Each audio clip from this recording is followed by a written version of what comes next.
गोलपुर गांव में सुमन और पत्नी सीमा 8 साल की बेटे अमर के साथ एक मिट्टी के घर में रहते थे।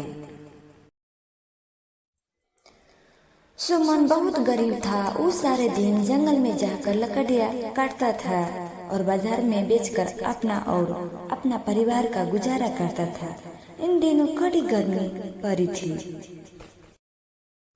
इसी गर्मी के कारण पूरा गांव वाला को बुरा हाल होता था। एक दिन गर्मी के कारण सुमन की एक दीवार कमजोर के कारण टूट के गिर जाती है। ये देखकर सीमा और सुमन बहुत दुखी हो जाती है, क्योंकि सारी धूप उनके घर में आने लगती है। सुमन और सीमा अमर का घर में बैठना भी मुश्किल हो गया था। एक दिन दोपहर में, जी आप क्या करेंगे? हमारे घर की दीवार पूरी टूट गई है और पूरे घर में धूप आने लगी है। हाँ पिताजी, घर में तो एक पल भी बैठा नहीं जा रहा है। एक काम करते हैं, हम तीनों मिलकर ये दीवार फिर बना लेते हैं। मिट्टी की दीवार कब तक बनाते रहेंगे हम?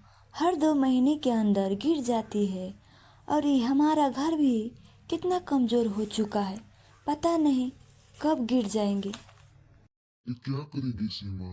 घर तो बनानी होगी, वरना गर्मी में कैसे रहेंगे हम? दिन में गर्मी, रात में गर्मी, यही से हम तीनों बीमार हो जाएंगे।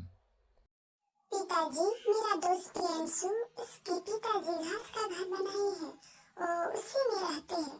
यहाँ तक कि घास का घर 4 बनाया है। एक घर में वो रहते हैं, बाकी घर किराए पर दे दिए हैं। घर के साथ साथ उनकी कमाई भी हो जाती है। हम भी ऐसा ही करते हैं ना पिताजी।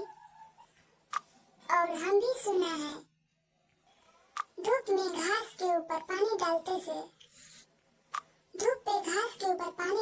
से घास एकदम धन्य हो जाता है, जिसकी वजह से घास का घर बहुत ठंडा हो जाते हैं। गर्मी बिल्कुल महसूस नहीं होती है। क्या जी, हम भी ऐसा कुछ करते हैं ना? हमारा घर भी घास का होगा तो कितना अच्छा होगा। घास में हमें कौन सा पैसा देना पड़ता है और घास भी जंगल में मिल जाती है। घास का घर कैसे हम बनाएंगे?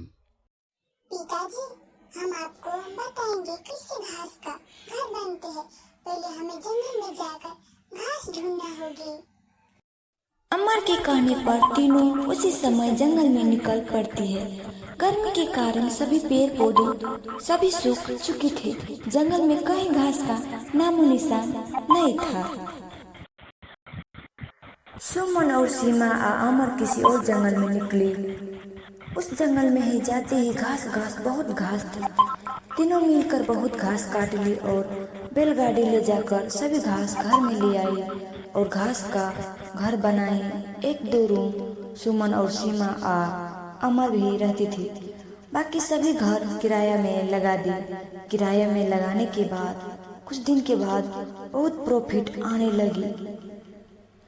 उसी पैसा से महलों बनाई। सुमन अपने बेटा का बहुत धन्यवाद दी ये फैसला देने का लिए। सुमन अपने बेटा का धन्यवाद बहुत दी ये घास का घर बनाने का फैसला दी।